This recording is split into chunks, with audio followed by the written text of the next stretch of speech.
Irmãos, o Senhor nos abençoe, nos guarde nas suas muitas misericórdias, para que os nossos pecados, as nossas maldades, não atrapalhem o Espírito Santo, que foi dado a nós para socorro, para consolo, para instrução, mas infelizmente nós somos inclinados às coisas desse mundo. Estamos com boa parte do nosso espírito contaminado com o espírito deste mundo. E é preciso fazer um grande esforço para deixarmos esse domínio do lado. E o Espírito Santo, então, terá condições de se aproximar e de entrar em nós e fazer a obra que ele precisa realizar. Eu queria pedir licença ao pastor para falar um pouco mais sobre o tema que ele abordou em Efésios capítulo 6, a partir do verso 10, aonde o apóstolo, na sua instrução à igreja de Éfeso, ele fala sobre a armadura espiritual. Nós temos aqui lembrado os irmãos que somos frequentemente comparados a árvores que foram plantadas numa vinha e que precisamos dar frutos. Quer dizer, não pode haver uma vida com Deus que não seja envolvida com ações de graça. O que é ação de graça? É aquele bem que nós fazemos que não faz parte do bem doméstico. É evidente que nós temos deveres em casa, deveres de amor, e a caridade começa com os nossos, mas a ação de graça precisa ser estendida a outras pessoas para que nós sejamos árvores frondosas do Senhor. Mas o apóstolo Paulo aqui, ele agrava um pouco mais a situação. Uma vez que somos deuses e que não nascemos da carne, estamos no mundo para muitas coisas importantes. Para Deus, importantes para o nosso futuro. E Paulo, o grande instrutor da igreja, ele, ao falar da armadura espiritual, nos põe aqui como soldados do Senhor, guerreiros do Senhor. Ele diz: há uma batalha a ser travada. Existe um inimigo, ele deixa bem claro para nós no versículo 11, astuto, esperto, mentiroso, que se vale das nossas fraquezas para melhor nos enganar, que usa da nossa vaidade, do nosso orgulho, da nossa soberba, das coisas que pensamos que somos, para enfiar dentro do nosso coração as suas mentiras. Paulo diz, ele é perigoso, ele é o grande inimigo da nossa felicidade. E nós, na medida em que tomamos ciência da palavra de Deus, em que ela passa a ser para nós a própria vida, e se isso for verdadeiro, nós queremos entregar essa palavra às outras pessoas que dela estão necessitadas. No dizer de Jesus, nós nos transformamos em fontes de águas vivas. E bem disse o pastor na preleção, O poder de Deus está sobre nós. Se isso for verdadeiro, nós nos transformamos em fontes de águas vivas, capazes de matar a sede de muitos que estão precisando desta água. Mas o trabalho é aqui equiparado, é comparado ao trabalho de um soldado, de um guerreiro. Porque o mundo ainda é governado pelo príncipe das trevas. Ele ainda reina no mundo. Ele não foi tirado do mundo. O apóstolo João, na sua segunda epístola, ele diz que o mundo está mergulhado no diabo. Então o diabo não é uma pessoa. É uma energia, digamos, numa linguagem mais científica, que vai possuindo mentes, que vai possuindo os corações, que vai envolvendo esta humanidade numa corrida louca para o abismo. É ele o pai de todas as desgraças que nós estamos assistindo. As guerras, as fomes, as pestilências, os adultérios, a inversão dos valores conquistados pelo homem, a prostituição em todos os níveis. É ele o pai de toda essa desgraça que vai levar o mundo a um colapso. Nós recebemos do Senhor a palavra de Deus e, por sermos sinceros, deixamos de ser homens envolvidos pelo pecado, até pouco tempo pedintes da casa do Senhor, para sermos transformados em servos e trabalhadores dessa mesma causa. E vamos lá onde o diabo fez a sua casa, entrou no coração de alguém, está pondo ali o vício, está pondo ali a prostituição, está pondo ali a mentira, o adultério, a vaidade, as falsas doutrinas. Nós vamos lá e apresentamos a palavra de Deus, que liberta. É claro, Satanás não vai dizer obrigado por você ter vindo esclarecer esse meu escravo. Ele vai atacar você, meu irmão, minha irmã. Você precisa estar revestido daquilo que Paulo chamou de armadura de Deus. E olha, na guerra, mesmo você estando protegido, você sofre o impacto dos dardos inflamados do maligno, que ele falou aqui para nós no desenvolvimento da sua instrução, que eu quero examinar com os irmãos. Dardos inflamados do maligno. Revesti-vos de toda a armadura de Deus. Para quê? Para que possais estar firmes contra as astutas investidas de Satanás. Não temos que lutar contra homens. Amém? O problema não são pessoas. Nós temos que lutar contra o invisível.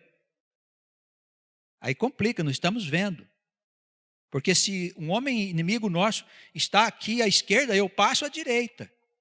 Se ele está à direita, eu passo à esquerda. Se ele está no centro, eu vou para um lado ou para o outro. Eu estou vendo o meu inimigo. Nesse caso, não, o apóstolo Paulo diz que nós não temos que lutar contra a carne e o sangue. Não está aqui. Eu não posso ver com os meus olhos. Mas tenho certeza que está à minha volta. Está aqui sondando. Está aqui aguardando. Para mentir, para enganar, para afastar você do caminho do Senhor. Para acusar você, para acusar o seu irmão, para acusar a igreja, para acusar a palavra que está sendo anunciada. Porque é acusador, mentiroso, desde o princípio. Não temos que lutar contra a carne, nem contra o sangue, mas sim contra os principados e potestades, príncipes das trevas deste século, hostes espirituais da maldade nos lugares celestiais. Porque não é lugar dele, mas ele ocupou o lugar.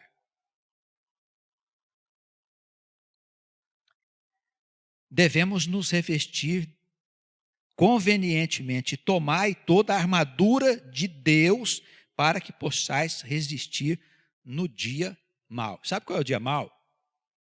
Não é o dia que está tudo bem. Você levanta de manhã, ora, sente a presença do Espírito Santo. Amém, aleluia. As nuvens estão sorrindo, o sol está bonito, o passarinho está voando, a flor está linda.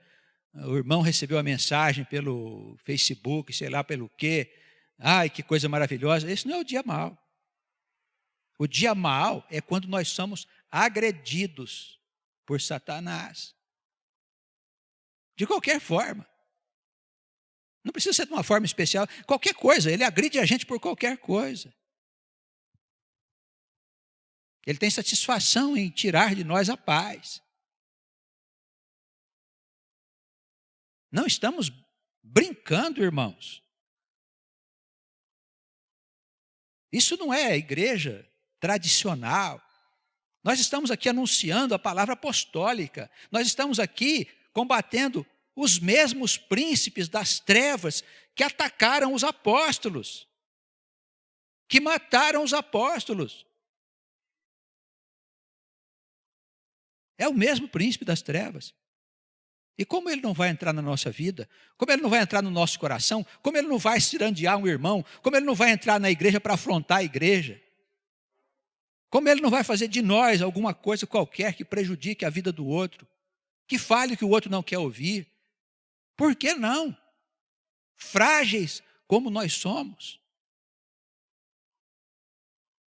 Eu quero com esta palavra conscientizar os irmãos e os que nos ouvem nas outras cidades, que isso é muito sério. O apóstolo está dizendo que esta batalha não é para qualquer um não, gente. Isso é para soldado. É para quem quer servir o Cordeiro. Amém? Eu quero servir o Cordeiro, espera um pouco. Eu tenho minha vida, eu tenho meus sonhos, já nem sei se isso vai se concretizar. Às vezes quando a gente é jovem, a gente sonha. Depois vê que a vida não é nada daquilo que a gente sonhou, não é? Então, sabe, eu tenho meus sonhos, eu tenho o que eu acho, o que eu penso, mas o Senhor pensa, o Senhor acha à frente do meu achar, do meu pensar. Ele disse, os meus pensamentos não são os seus pensamentos, nem os meus caminhos os teus caminhos. Eu preciso deixar o Senhor fazer a obra na minha vida. Eu preciso servir o Senhor, por quê? Porque nós vamos confiar no mundo? Você acha mesmo que o que está aí fora tem conserto?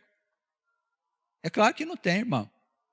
Alguém põe lá 2 tijolos, o diabo vai lá e derruba o dobro. Não é isso que ele faz? Alguém quer consertar de cá, arruma 3, 4 para desandar do outro lado. É o que está acontecendo no mundo, não tem conserto o que está acontecendo no mundo. Ninguém consegue arrumar.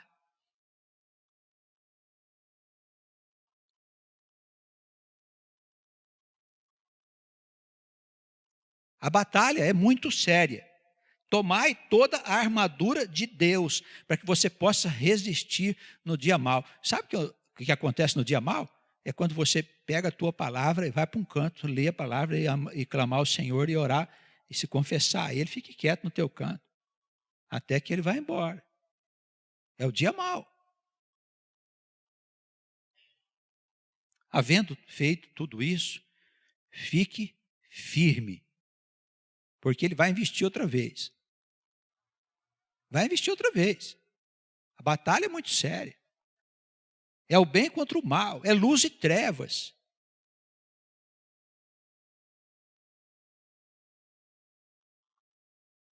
Tenhais os vossos lombos cingidos com a verdade. Versículo 14. Tenhais os vossos lombos cingidos, cobertos com a verdade e com a couraça da justiça. Sabe a couraça? Aquele couro que eles põem aqui para proteger o ombro dos ataques do inimigo. O apóstolo diz, olha, não é uma coisa física. Se o inimigo é invisível, a guerra é invisível. As armas são invisíveis.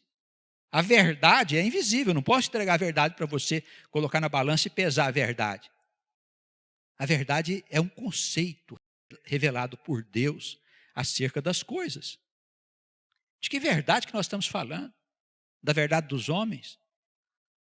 Da verdade dos sábios do mundo? Amém, a gente respeita, acha muito legal, mas não deu conta de consertar o mundo. A sabedoria do homem não é suficiente para afastar o príncipe das trevas. A sabedoria do homem não reconhece a existência de Satanás.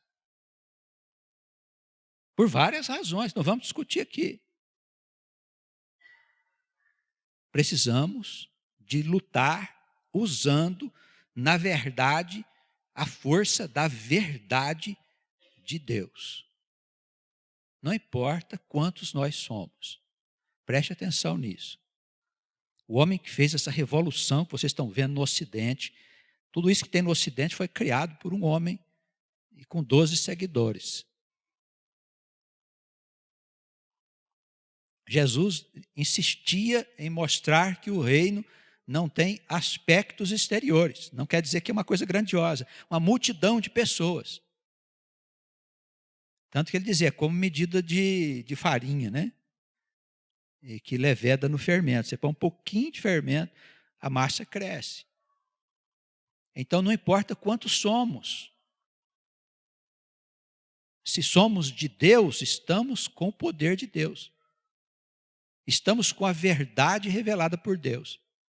Qual é a verdade que Deus revelou para nós? Que nós somos deuses. Amém? Nós não nascemos da carne. Isso é uma doutrina que o espírito das trevas criou para as pessoas darem valor à própria vida terrena e despreocupar com a vida eterna. Então, se eu sou carne mesmo, se eu nasci da carne, e se eu vou ser carne no futuro, na ressurreição, então eu preciso cuidar da minha vida aqui. Isso é uma das mentiras do diabo, que cabe a nós, irmãos, combater, mostrando que nós somos eternos, filhos do Deus Altíssimo. E que a morte não tem mais poder sobre nós. Ainda que eles destruam o nosso corpo não é nada, é o vestido, a roupa da alma. Eles não poderão fazer mal nenhum a nós. Nós somos chamados por Jesus de pequeno rebanho. Sabe por quê? Porque somos poucos.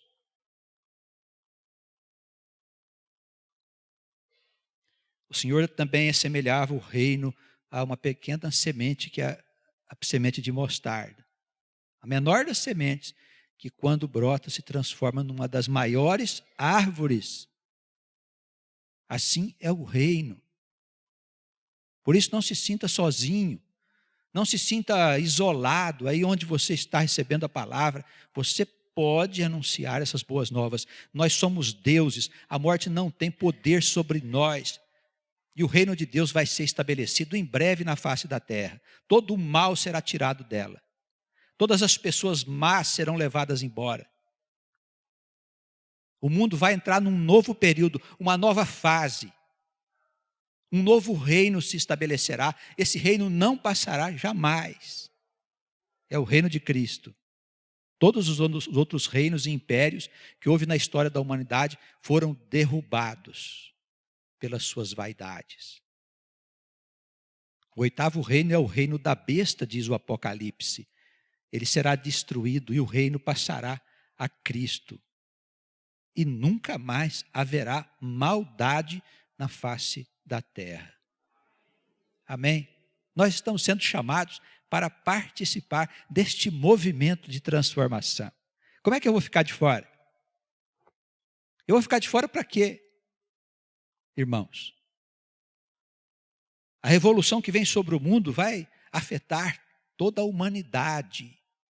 todas as vidas. Nenhuma vida ficará ali separada, sem ser envolvido nestas mudanças profundas que vão acontecer na terra. Então, esta verdade, ela precisa ser anunciada.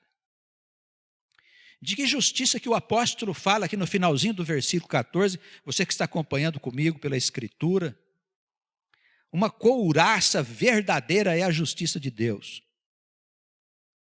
Justiça que vem da lei ou que vem do amor? Justiça que vem do amor, aquela que nos é dada pela fé em Jesus. Esta fé que nos transforma, irmãos.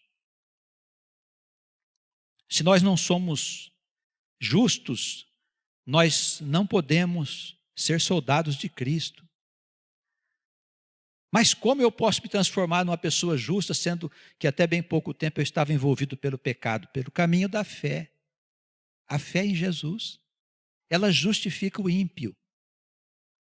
Não porque fizemos ou deixamos de fazer, mas porque cremos que Ele é o Senhor, o Salvador de todos nós. Amém. O Salvador de todos nós. A justiça de que fala aqui o apóstolo Paulo, no finalzinho do versículo 14, não tem nada a ver com a justiça da lei. Ela não acusa, ela não condena. Ela ama. O mundo está acabando por falta de amor. Esse é o problema do mundo. O marido não ama a esposa não ama o marido. Os pais não amam os seus os filhos não amam os seus pais. Eu falo do amor de Deus, eu não estou falando de paixão. Paixão é coisa da carne. Quando acaba, o casamento acaba. E acaba rapidinho, não é? Carne enjoa da carne. Mas quando o amor é verdadeiro, a relação permanece. Porque o amor é sobre as coisas temporais. Ele é eterno. Então, a crise da humanidade hoje é uma crise que se fundamenta na falta de amor. Existe um espírito que corrompe o homem e destrói as verdadeiras relações, provocando esta crise que nós estamos assistindo aí todos os dias. Vai de mal a pior, irmãos. Nós estamos no meio dessa confusão. Nós estamos no meio de uma grande batalha. Precisamos estar revestidos com estas armaduras para que a gente não sucumba, embora nós venhamos a sentir os impactos dos dardos inflamados do maligno, né? Olha o verso 15, ele diz, olha, calce os pés na preparação do evangelho da paz. Estas boas novas que Jesus veio nos revelar acerca da nossa eternidade.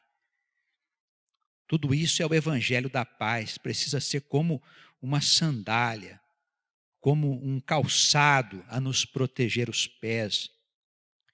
Tome sobretudo sobre a vossa vida o escudo da fé, com o qual podereis apagar todos os dardos inflamados do maligno. Olha, eu chego até a ver um diabinho assim com uma seta, né? Jogar no coração da pessoa, inflamar aquela pessoa para que ela brigue com o seu marido, com a sua mulher, com seus pais, com seu colega de trabalho. Vivemos num mundo hoje de muitos conflitos, de muitos atritos entre as pessoas que disputam um pretenso saber, uma pretensa razão. As pessoas acham que sabe. Hoje você não pode falar mais com ninguém, ela já sabe o que você vai falar. Não é? Você vai falar com o teu filho, ele sabe mais do que você. Você vai falar com a tua mulher, ela sabe mais do que você. Vai falar com o marido sabe mais. O pastor vai falar com a ovelha sabe mais que o pastor. Tem hora que a gente tem que conscientizar, né? Você é ovelha, eu sou o pastor, entendeu? Compreendeu? Por que é assim? Porque nós temos um espírito no mundo que estimula a nossa vaidade. E o pior de tudo, ele diz que está tudo bem, que está tudo certo, que o futuro é certo, que a ciência vai resolver o problema do homem. A tecnologia, ela vai resolver os nossos problemas todos. Agora vai curar doença tal, doença qual. Estão agora fazendo um estudo para estender a vida do homem, para que ele possa viver mais tempo.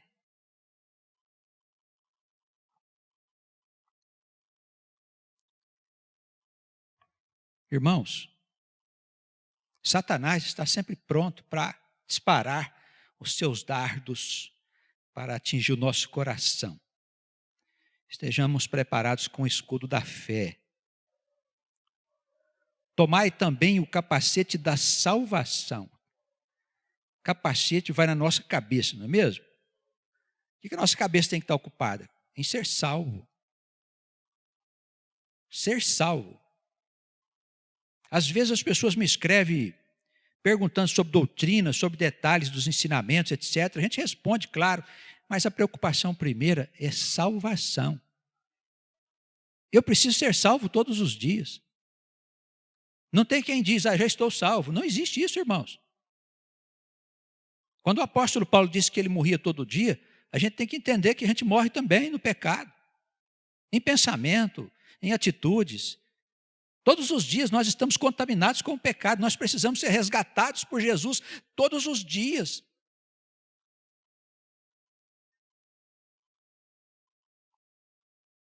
Salvação, ideia central, ocupar a minha cabeça. Esquece essa história de santidade, viu? Porque eu sou santo, eu não sou perfeito, não é mesmo. Mas eu não mereço, não merece mesmo. O que mais você quer? Eu não mereço ser salvo por Jesus, porque eu já cometi tanto pecado. Sim, Ele está te salvando por misericórdia. Porque às vezes a pessoa cometeu tanta injustiça, ou pensou em tanta bobagem, que se sente indigno do reino. Nós somos mesmo indignos do reino. Mas Cristo nos amou, estando nós em pecado. Ele não amou nós porque nós estávamos nas virtudes. Ele nos amou porque nós estávamos no pecado, na escuridão. Ele nos amou e nos chamou para Ele, nos tirando das trevas para o reino da sua maravilhosa luz. Quanto Ele cobrou? Nada. Pediu alguma coisa para você? Absolutamente. Diz, crê em mim. Lembra quando Ele encontrava os aleijados, os cegos, os perdidos? A pergunta que Ele fazia, crês que eu posso fazer isso? Eu creio, Senhor, que Tu és Cristo, Filho de Deus. Então seja feita a cura. A lepra saía, o Satanás voava para longe, o juízo era restituído, as pessoas prostituídas que viviam na sarjeta se convertiam ao Senhor, porque delas saíam demônios, e muitos demônios, que tinham se apoderado daquela mente, estavam usando aquela pessoa como se fosse um parasita, irmãos. Os demônios usam as pessoas como se fosse um parasita invisível, se envolvendo na vida moral das pessoas, levando as pessoas a fazerem coisas horríveis, tristes, das quais elas depois vão se envergonhar. Demônios são parasitas. O Filho de Deus chegava, ele trazia todo o poder, toda a glória do Pai, dizia, sai, e o Espírito saía. Frequentemente eles vinham se ajoelhar diante do Senhor, aqueles atormentados, vinham ali, se ajoelhavam diante dele, dizia que vieste fazer antes do tempo, nos atormentar. O demônio falava com o Senhor, sabia quem ele era. O Senhor mandava embora. Aquele possesso ficava com o juízo restituído. Voltava a viver na cidade. Então, irmãos, nós precisamos estar com a nossa cabeça ocupada com esse pensamento. Eu preciso ser salvo todos os dias. Se Ele deixar um dia só, eu já vou embora para o escuro de novo. Todos os dias eu preciso de salvação. Daí Paulo chama a salvação de capacete. E a espada do Espírito. Qual que é a espada do Espírito? Olha que maravilha. É a palavra de Deus. O pastor, na exortação aqui no início, ele falou tão bem. abençoado pelo Espírito Santo, a única arma verdadeira que nós temos contra ele é a palavra de Deus. Não tem outra. Não tem outra. Satanás abomina a palavra de Deus. Está aflito? Leia a palavra de Deus. Leia em voz alta. Se ele estiver te atormentando muito, leia em voz alta para ele escutar. Tome, Satanás, a palavra de Deus. Leia em voz alta para ele escutar. Ele abomina a palavra de Deus. É a única arma que nós temos. Não tem outra. Não tem ninguém nas faces da terra, nem um pastor, nem um guru, nem um sábio, nada. Não existe ninguém, irmãos, na face da terra que tem qualquer poder sobre Satanás. O poder emana da palavra do Senhor. É a única arma que nós temos para combatê-lo. É isso aqui. Você está morrendo, vai lá e lê a palavra de Deus para ele. Ó. Você está morrendo, infeliz. Tá, vou ler a palavra de Deus para você. É a única coisa que você vai levar. Pode ir para a morte lá, leva a palavra de Deus com você. Porque ele tem uma oportunidade de achar a saída dele da morte. É a palavra de Deus. As pessoas não gostam muito de falar nisso, né? Os evangélicos não gostam de falar de morto, né? Mas Jesus, quando deixou esse mundo, foi lá falar com eles. Sabe o que ele foi fazer lá do outro lado? Foi pregar o evangelho para os mortos, para que eles pudessem sair da morte. Então, se alguém está morrendo, vai lá e lê a palavra de Deus para ele. Lê um salmo para ele morrer em paz. Pelo menos está morrendo com a palavra de Deus, né? Porque morrer achando que vai para a escuridão. Esse é o único remédio, a única arma que nós temos contra o príncipe da escuridão. Em qualquer circunstância, abra a Escritura e leia a palavra de Deus. Qualquer circunstância. Vamos encerrar já. Versículo 18. Às vezes, a gente orar uma vez por dia seria já uma maravilha. Mas nem sempre temos tempo, não é mesmo, para oração? O apóstolo diz aqui, ore todo o tempo, com toda oração e súplica, pelos teus irmãos, que são santos. Ele pede, ora todo o tempo, lembra de todo mundo na igreja. Orar um pelos outros, para nos fortalecermos, para ficarmos mais fortalecidos contra os dardos do espírito das trevas. Orar todo o tempo. Olha como nós precisamos orar, pelo menos uma vez por dia, gente. Começa o dia já orando. Começa o dia falando o nome do Senhor. Senta na cama e diz, Senhor, eis-me aqui, vamos começar o dia. Orando em todo o tempo, versículo 18, com toda oração e súplica no Espírito, vigiando nisto com toda perseverança e pedidos aos nossos irmãos que são os santos. E Paulo, olha só, Paulo, o apóstolo. Paulo diz assim, não se esqueçam de mim nas orações. Não é porque ele era apóstolo, não. Justamente porque ele era apóstolo, que ele precisava de muitas orações. Assim também os irmãos precisam orar uns pelos outros e não esquecer do pastor da igreja, né? Orar pelo pastor. O pobre do pastor lá da igreja, vamos orar para aquele infeliz, coitado e tal. Ora ao Senhor, diga, olha, ajuda o pastor a ficar de pé e tal, né? A vencer os medos dele, né? O apóstolo tinha dificuldade aqui, ele ia pregar, às vezes tinha dia que o diabo atormentava ele, né? Aqui, ó, por mim, para que me seja dado no abrir da minha boca a palavra com confiança, para fazer notório o evangelho de Cristo. Ele tinha dificuldade para falar, às vezes ele ia falar, o Satanás não deixava. Por isso ele pede, olha, quando vocês for orar, vocês lembram de mim, para que quando eu abrir a boca eu possa falar aquilo que é a vontade de Deus. E só nós que pregamos, sabemos a dificuldade que é falar da palavra de Deus num mundo de escuridão. Porque pregação não é uma coisa que você chega, decora em casa. Você chega aqui, escolhe o texto, lê e fala sobre ele. Isso é uma dificuldade para nós que pregamos. E o inimigo sabe disso. Nós somos homens como vocês. Então precisamos das orações dos irmãos.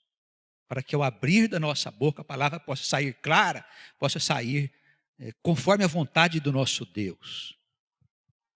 Isso é igreja. Isso é comunidade. Nós somos irmãos e juntos Nós somos um feixe de vara. Feixe de vara não quebra. Vara sozinho quebra, não é mesmo? Então vamos caminhar juntos, orando uns pelos outros, enfrentando as dificuldades juntos, com a mesma fé, um mesmo pensamento, um mesmo batismo. O Senhor haverá de guiar o povo dele até a vitória. Mas vamos nos revestir convenientemente dos escudos e de toda esta armadura espiritual aconselhada pelo apóstolo dos gentios. Que a igreja seja abençoada e os irmãos que recebem a palavra nos outros lugares também em nome de Jesus.